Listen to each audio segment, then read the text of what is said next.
commitment is to ensure that we will deliver an excellent electoral outcome in May 2024. Utheshe Simas wonyulwe njengenkokheli ye-DA eNtshona Koloni ebetha uBonginkosi Madikizela ngomsantsa omkhulu.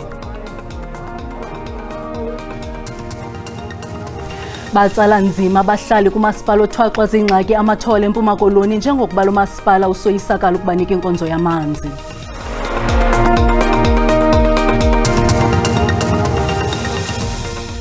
Molweni makhaya samkele nababukeli kwijelo iDTT khongozelana uvimbo sinilungiselelo wona ngokuhlwanje.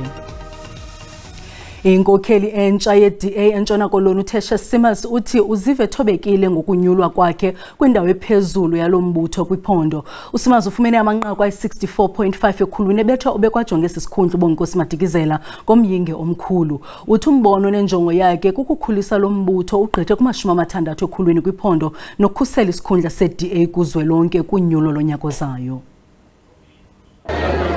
Esebenza njengenkokheli yethutyana malunga neminyaka emibini phakathi kwexesha lobunzima ku-DA xa iinkokheli zayo zephondo nesekela zombini zishiya isikhundla ngo-2021 no-2022 ngokulandelelanayo, uSimas uthi lo mbutho ujolise ekunyuseni umgangatho wayo hayi eNtshona Koloni kuphela kodwa nakwamanye amaphondo phambi konyulo lukazwelonke nolwamaphondo kunyaka ozayo. That commitment is to ensure that we will deliver an excellent electoral outcome in May 2024 to ensure that we give our Premier candidate, Alan Windey, even a bigger mandate than he got in 2019. Lo mbutho unosekela sihlalo abathathu. We must walk the talk and we must be on the ground almost every day, and we do have over weekends a lot of what we call our blue activities, blue tables, but for me we must be on the ground between our citizens and good governance. Inkokheli yombutho ithe unyulo oluzayo lubalulekile kulawulo olululo kunye neqela. So let's start with what we have to show South Africa. After nearly 15 years of uninterrupted DA government, there is no doubt at all that the Western Cape is by an enormous margin the best run province in South Africa. Lombutho uthi ithuba abanalo leli njengokuba kuzokuqhutywa unyulo kunyaka ozayo. Inkokheli ye-EFF uJulius Malema ethetha kwingqungquthela yeqela lakhe ebizwa Ground Forces Forum eMbombela eMpumalanga ubongeze abathunywa ukuba bagcine ucwangco phambi konyulo lonyaka ozayo okuna njengoko iqela lilungiselela iphulo lalo lonyulo lukazwelonke nolwamaphondo. Abathunywa be-EFF bamasebe akumakhulu amane jikelele kwiphondo baphume ngendlu yakuzimasa lengqungquthela nanjengoko iqela lilungiselela unyulo inkokheli yalo uJulius Malema ubongoze amalungu eliqela agcine ululamo. We are going to speak to everyone who is on the ballot paper, on the voters roll. Don't incite violence, but if violence happens, condemn it. Condemn it. Ngaphandle kwentandabuzo uthi iqela lakhe lizakuba kakuhle kunyulo oluzayo. When they say to you the ANC is going to win the elections in 2024, you must say Hashem, because they are in denial and they are unscientific. Elqela libanga ngelithi lirhokelo lidakeni kulandela izityholo zokuba livelise isiqinisekiso senhlawulo somgunyathi kumbutho ongekho phantsi karhulumente i-AfriForum. Ezi zityholo zithe kumakhasi onxibelelwano. Kunjalo iStandard Bank ikhuphe uxwebhu oluthi esiqinisekiso senhlawulo sisemthethweni. Is it my problem that Standard Bank does not update their own board of directors on the POP? Kikena guy, where do we enter as the EFF? So we're going to take them on. We're not going to leave them because we suffered a huge reputational damage. Elqela lichulumancile luhlumo lwalo kwiphondo eMpumalanga lithi lisanda kubhalisa ukuchatha amalungu akumawaka amathathu kweliphondo.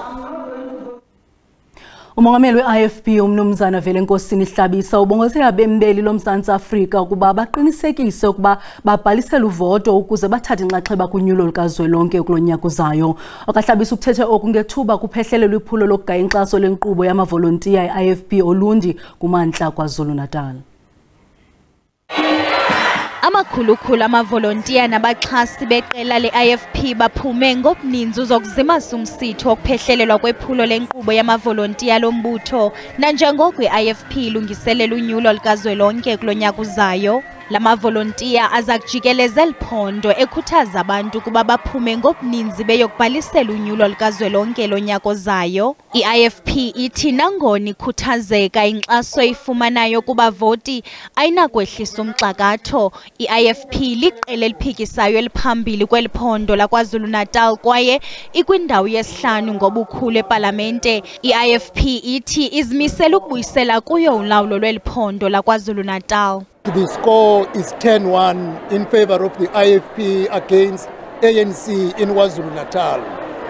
The performance and all the successes that we have gained up to now, we are encouraging everybody to take the success as a motivation to do more, to multiply this effort, because winning 10 wards from ANC is not enough to take over KwaZulu-Natal or to remove ANC nationally.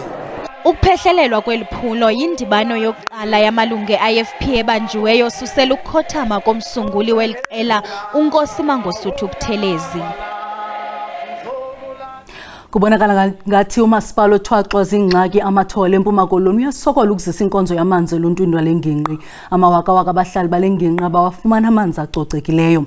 Bangaphaya kwabahlali abangamawaka ayi-250 kubahlali abangamawaka ayi-870 kulo mmandla abangenawo amanzi. Izakhiwo eziwayo ukonakaliswa kwemibhobho yamanzi kunye nocimicimi wombane zezinye zezizathu ezibangela ukusilela kokuziswa kwamanzi kule ngingqi.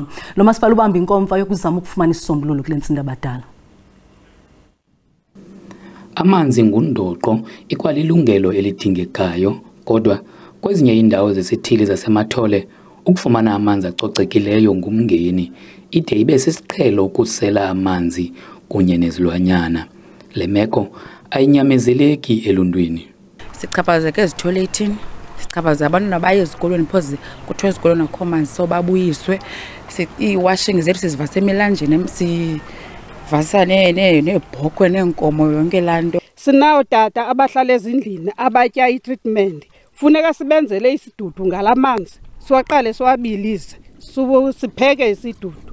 Sinabantwana abahambe ezikliniki. Abantwana bethu bayahambisa bayabuyiswa ezikolweni ngenxa yezisu ezilumayo. Kubikwe iziganeko ezingaphaya kwama-20 zokumoshwa kweziseko zamanzi kulo masipala phakathi kukaJulayi uyokutsho ngoSeptemba kulo nyaka. Ukumoshwa kweziseko zethu lento bathi amakhumsha i-vandalism zezo zinto ke ezithi zikhokelele ukuba amanzi angayi ebantwini ngendlela ebafanele uba aya ngayo. Kodwa ke kweli cala lokwakha iziseko ezokuqinisekisa amanzi aya ebantwini simembume ukuqinisekisa ukubana iyenzeka. Umasipala udinga imali engaphezulu kwe-3 billion rand ukuqhubisana nemingeni yamanzi kunye nelindle. Urhulumente wephondo uthi iyaxhalabisa into yokungakwazi koomasipala ukusebenzisa imali ngendlela eyiyo. Ndingulubabalo Dada kwiindaba ze-SABC eMpuma Koloni.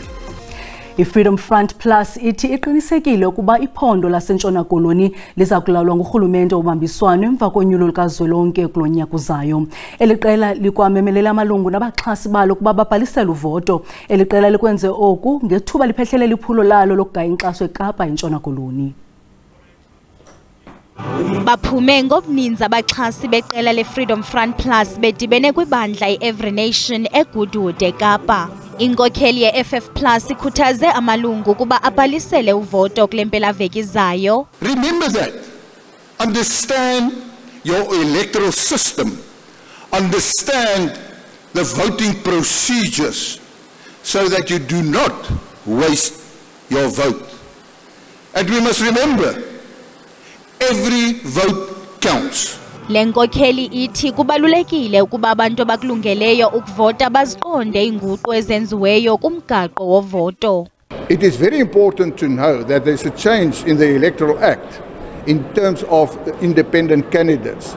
You can only vote in the coming election at the voting station where you registered. And that is very important. In previous elections, you could have voted, for instance, for your province in any place where you were at that stage in the province, or national, any place in South Africa. But because of this amendment of the Electoral Act, you can only vote at your voting station. Ukanti eliqela le-Freedom Front Plus liza kufinca iminyaka engama-30 lasekwayo kulo nyaka uzayo. Umphathiswa wezemfundo eGauteng uMatome Chilwane uthi ukunqongophala kwezixhobo kukho ukuqhwalelisa ukhuseleko ezikolweni. Eliphondo lijongene nengxaki yobundlobongela ezikolweni apho kukho nqevu ukusetyenziswa gwenxa kweziyobisi nobundlavini obuqatshelwe njengezinye zezinto eziphambili. uChilwane bethetha kwinkomfa yezokhuseleko ezikolweni School Safety Iindaba ebibanjelwe Boksburg namhlanje. Isebe lezemfundo kwiphondo laseGauteng libambisene nesebe lezokhuseleko loluntu ekuchongeni izikolo elizithatha njengezona zisemngciphekweni wobundlobongela, ukusetyenziswa kweziyobisi gwenxa, ubundlavini kwaye lisasaze nonogada kuninzi lwezizikolo. Umphathiswa wesebe lezemfundo eGauteng uMatome Chilwane uthi isebe lakhe lisajongene nemingeni eliqela yokubuyisela ucwangco ezikolweni njengenxalenye yephulo i-Operation Rhutla Molawu Restore Order Campaign. Onogada babucala kunye nabahloli ii-patrollers ngesilungu abangaphezu kwama-5,000 baye basasazwa kwizikolo ezimalunga nama-75 nezithathwa njengezisemngciphekweni omkhulu. Kodwa nangona kunjalo, aba bahloli abaqeqeshekanga kwaye abanazixhobo. And the security guards themselves say, no, hey, we're not armed. And of course, by law, you can't carry ammunition, you can't be armed on a school premises. It's not allowed. Abafundi abagxothiweyo kuya kufuneka babonise ukuba badlule kuhlobo oluthile lwenkqubo yoluleko phambi kokuba bamkelwe kwakhona kuso nasiphi na isikolo. Ezinye zezizikolo zithi ubukho bonogada kumasango azo kwenze umahluko ekufakeni ucwangco.